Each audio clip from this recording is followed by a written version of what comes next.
Shalom saudara yang dikasihi Tuhan. Hari ini kita bertemu lagi dalam pembahasan firman Tuhan dengan tema keadaan akhir zaman.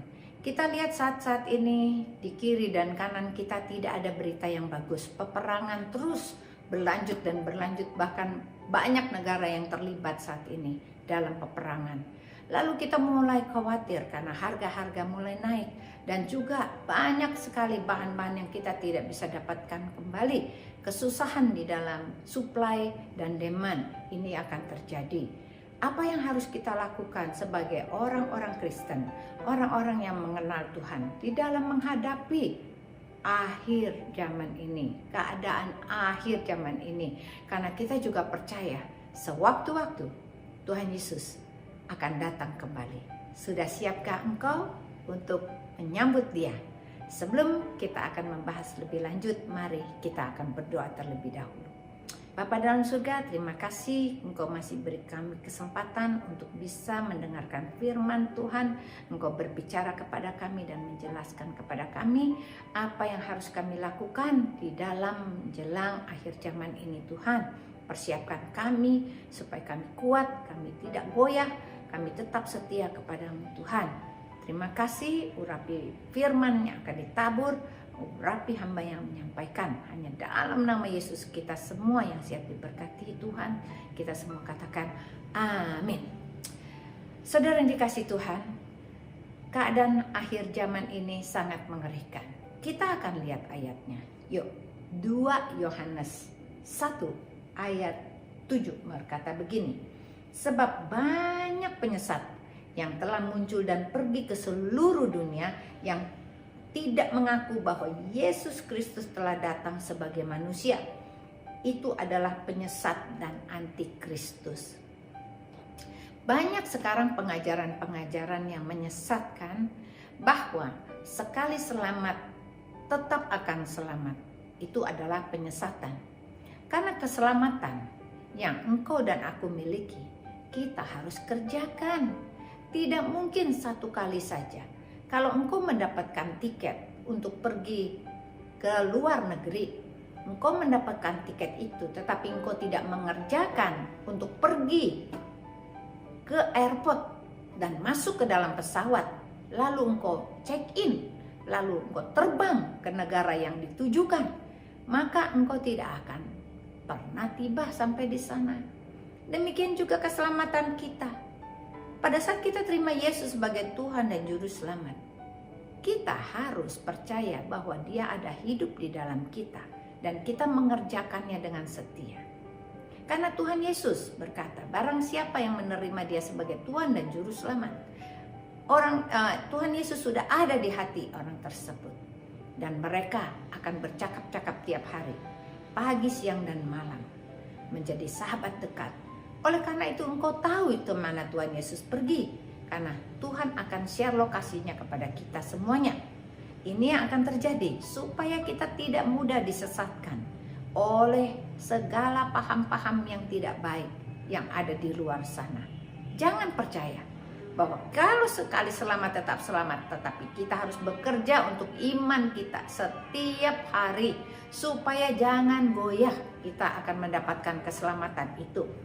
Matius 7 ayat 15 berkata begini, waspadalah terhadap nabi-nabi palsu yang akan datang kepadamu dengan menyamar seperti domba, tetapi sesungguhnya mereka adalah serigala yang buas.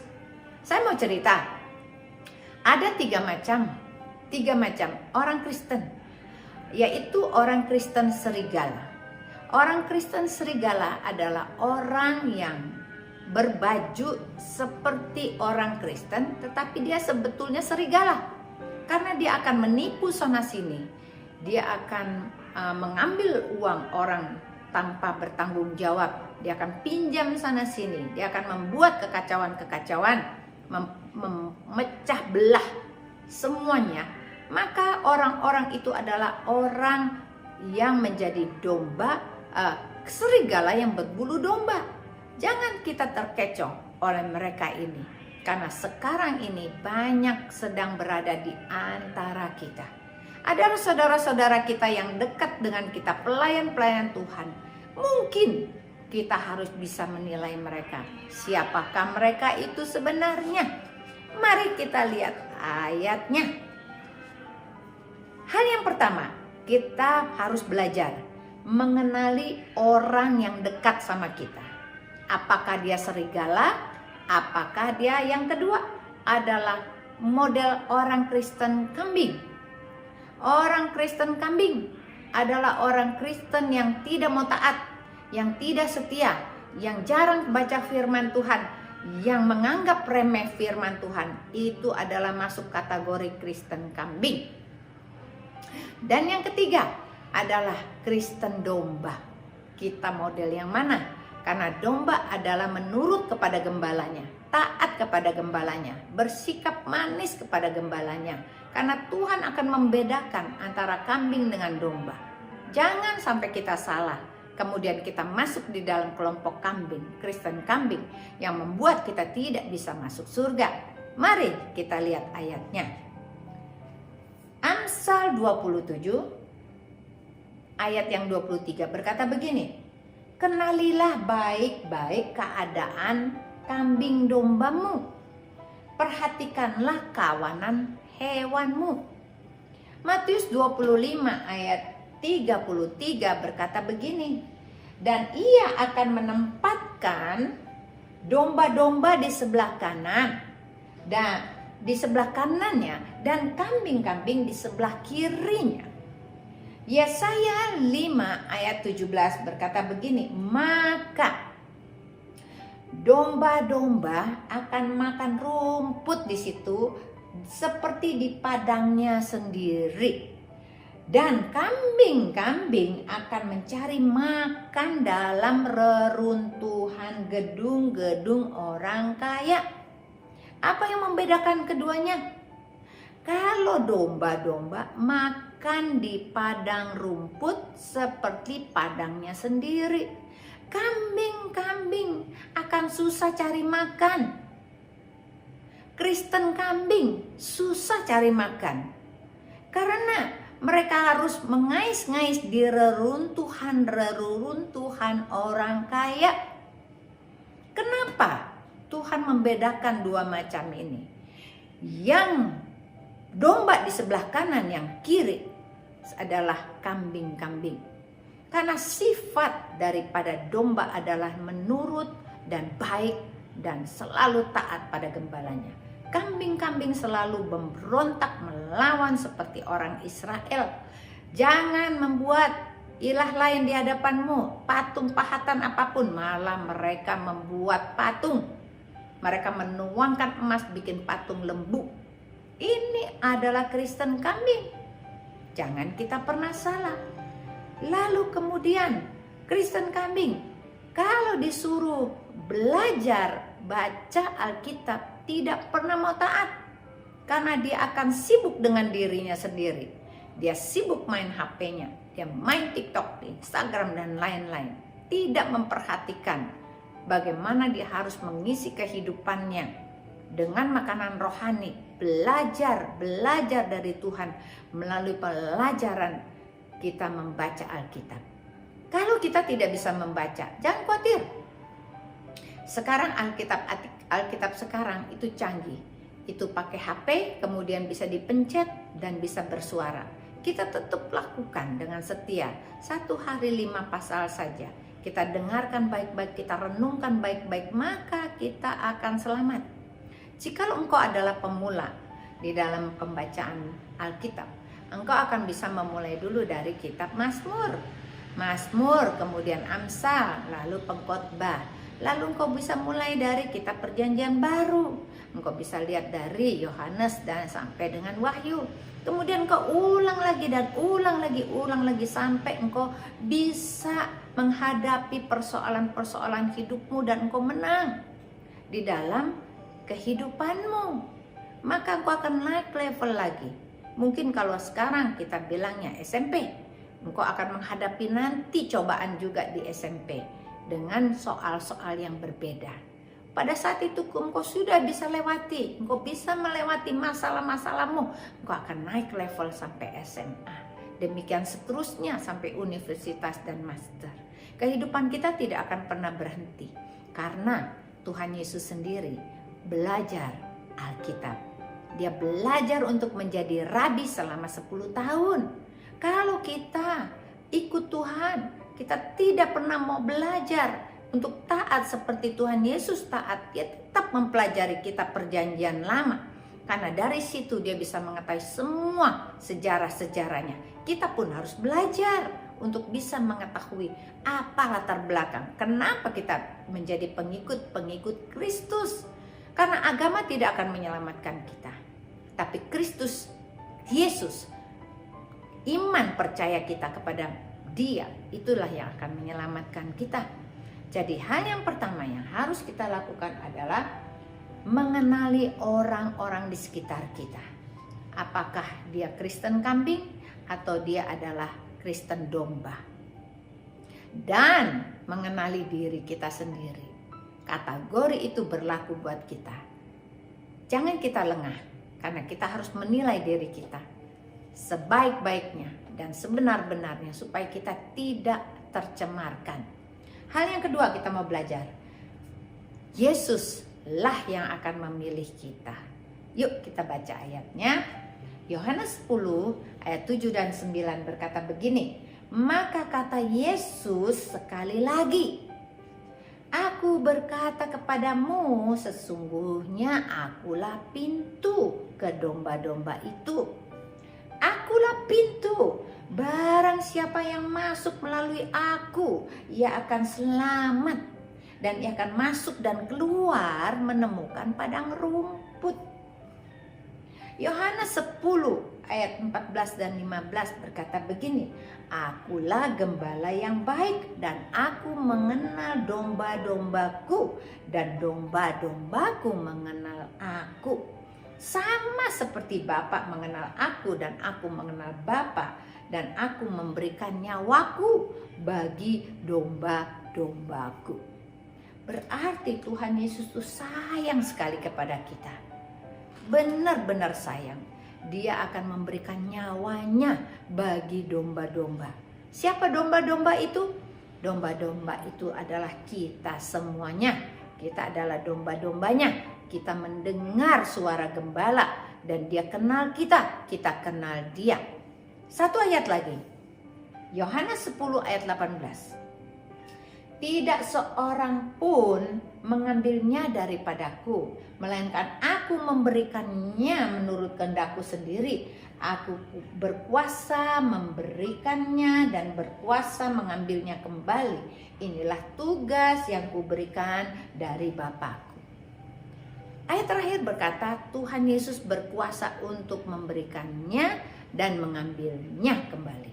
Kenapa Tuhan Yesus berkata begitu? Karena ini bisa terjadi dalam kehidupan kekristenan kita. Pada saat kita terima Yesus sebagai Tuhan dan Juru Selamat, Tuhan Yesus berkata, aku berdiri di depan pintu dan mengetuk.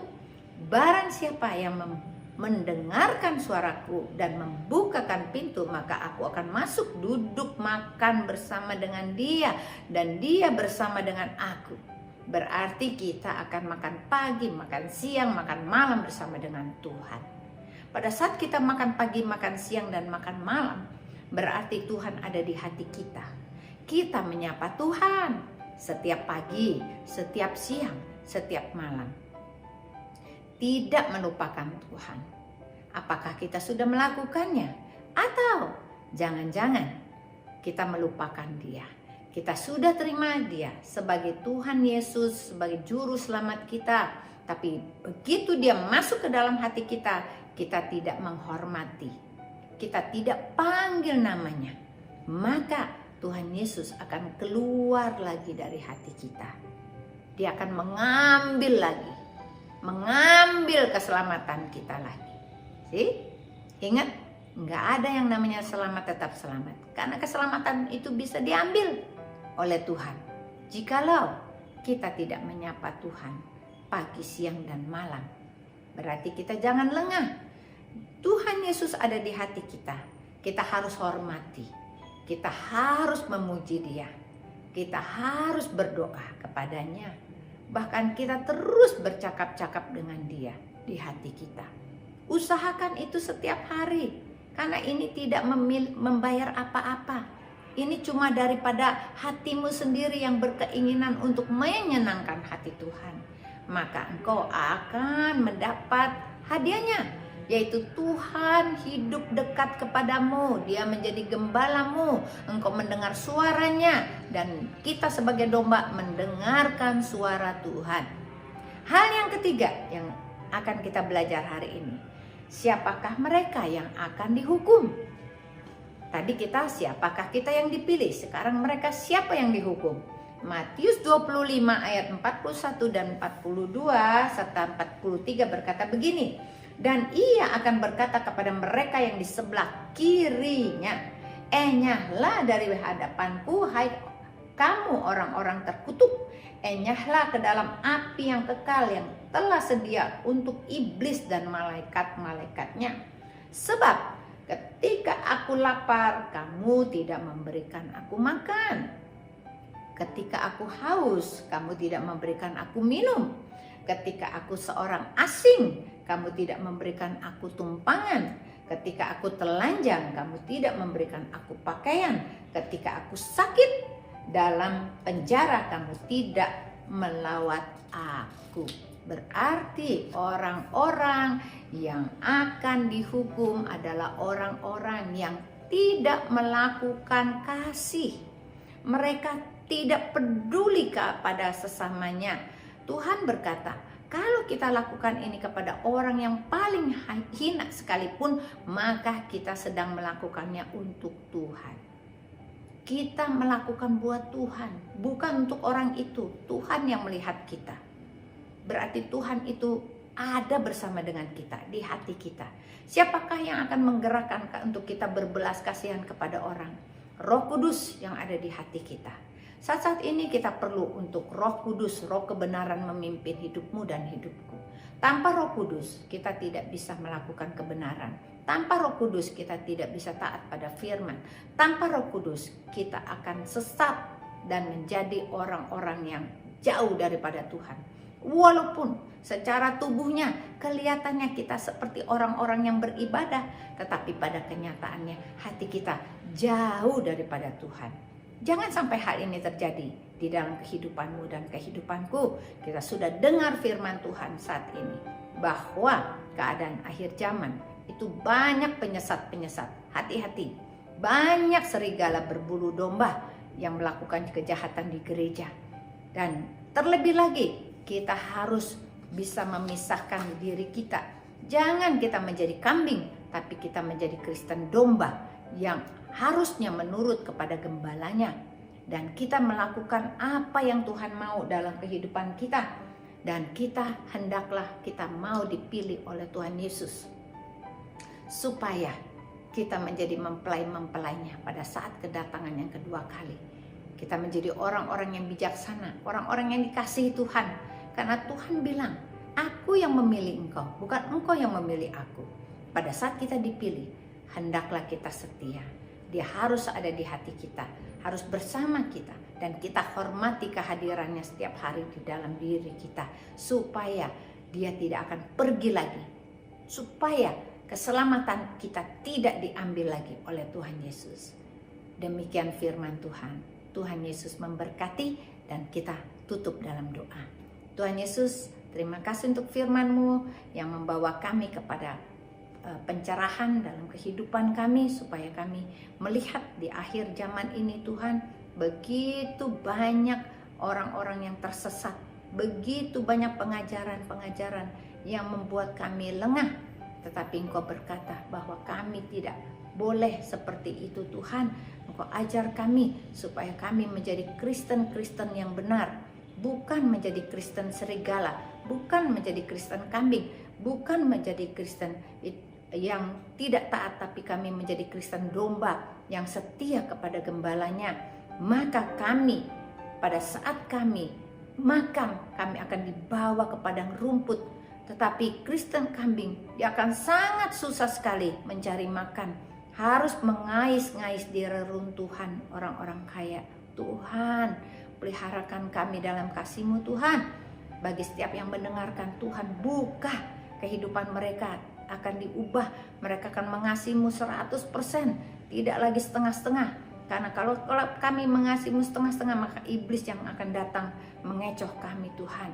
Biarlah Tuhan Yesus, kami tidak mau menjadi orang-orang yang ketinggalan, orang-orang yang di sebelah kiri Tuhan yang dibuang ke dalam api, tapi kami mau berdiri di sebelah kanan-Mu, menjadi domba-domba yang akan masuk ke dalam kerajaan-Mu. Di dalam nama Tuhan Yesus, kita semua yang sudah diberkati dengan firman Tuhan ini, kita semua katakan amin. Puji nama Tuhan. Tuhan Yesus memberkati.